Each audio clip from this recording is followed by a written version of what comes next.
সাব্রুম মহকুমা প্রশাসনের উদ্যোগে নগর পঞ্চায়েতের কনফারেন্স হলে এক উচ্চ পর্যায়ের আইনি সচেতনতামূলক আলোচনা সভা অনুষ্ঠিত হয়েছে। বর্তমান সময়ে আইনের পরিবর্তিত ধারা সম্পর্কে সংশ্লিষ্ট আধিকারিকদের অবগত করানোর লক্ষ্যে এই কর্মসূচির আয়োজন করা হয়। উক্ত সভায় উপস্থিত ছিলেন বিচারপতি এন.আর. রাকেশ, জে.এম. ফার্স্ট ক্লাস, বিচারপতি রূপশ্রী দেব, জে.এম. ফার্স্ট ক্লাস, মহকুমা শাসক শিবজ্যোতি দত্ত, মহকুমা পুলিশ আধিকারিক নিত্যানন্দ সরকার, বিশিষ্ট আইনজীবী অ্যাডভোকেট আপন দত্ত ও অ্যাডভোকেট সুধন চন্দ্র মজুমদার। এছাড়াও সভায় অংশ নেন মহকুমা প্রশাসনের অন্তর্গত সমস্ত ডিসিএম, মহকুমার বিভিন্ন পুলিশ স্টেশন ও পুলিশ আউটপোস্টের পুলিশ আধিকারিকরা এবং সংশ্লিষ্ট এলাকার সমস্ত তহসিলদাররা।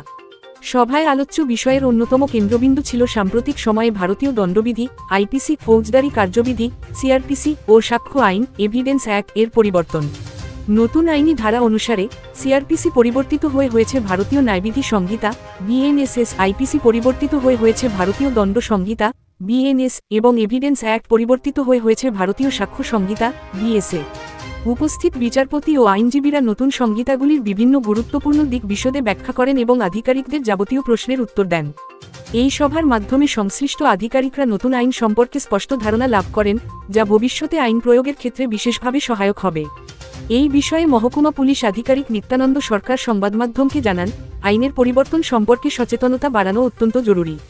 আজকের এই আলোচনা সভার মাধ্যমে মহকুমার পুলিশ প্রশাসন ও অন্যান্য সংশ্লিষ্ট আধিকারিকরা নতুন সংহিতা সম্পর্কে গুরুত্বপূর্ণ তথ্য জানতে পেরেছেন, যা ভবিষ্যতে আইন প্রয়োগের ক্ষেত্রে কার্যকর ভূমিকা রাখবে। সভার শেষে উপস্থিত সকল আধিকারিক ও আইনজীবীরা এই উদ্যোগের প্রশংসা করেন এবং ভবিষ্যতেও এ ধরনের কর্মসূচির আয়োজনের ওপর গুরুত্ব দেন। প্রশাসনের পক্ষ থেকে জানানো হয়েছে, আগামী দিনগুলিতে আরও বিস্তারিত প্রশিক্ষণ কর্মশালার আয়োজন করা হবে, যাতে নতুন আইন বাস্তবায়নে কোনো সমস্যা না হয়। আজকে আমাদের সাব্রুম সিভিল অ্যাডমিনিস্ট্রেশনের তরফ থেকে এসডিএম এর উদ্যোগে নগর পঞ্চায়েতের হলে একটা আইনসভার মতন তৈরি হয়, যে নিউ লর উপরে ডিসকাশন।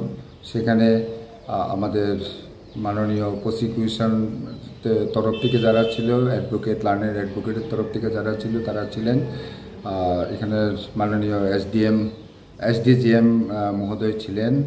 তো এখানে আমরা অনেক ব্যাপারে নিয়ে আমরা ডিসকাস করেছি।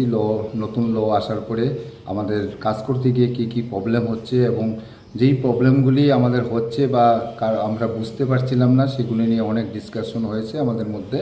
তো আমাদেরকে যারা এখানে ল নিয়ে অভিজ্ঞ তাদের কাছে আমরা সাজেশান চেয়েছি, তারা আমাদেরকে ঠিক ভালোভাবে বুঝিয়েছে, আমরাও অনেকটা বুঝতে পেরেছি। আর এখন আমাদের এই ডিসকাশনের থেকে আমরা অনেকটাই সাফল্যতা পেয়েছি মনে হয়েছে। সবাই যারা তহসিলদার ছিল বা ডিসিএমরা ছিল, যে সিআরপিসি চেঞ্জ হয়ে যেটা বিএনএসএস হয়েছে, তারপরে আইপিসি চেঞ্জ হয়ে যেটা বিএনএস হয়েছে এবং এভিডেন্স অ্যাক্ট চেঞ্জ হয়ে যেটা বিএসএ হয়েছে, তার মধ্যে নতুন যেগুলি সংযোজন বিয়োজন হয়েছে এগুলো নিয়েও আমাদের ডিসকাশন হয়েছে এবং আমাদের আলোচনা ফলপ্রসূ হয়েছে।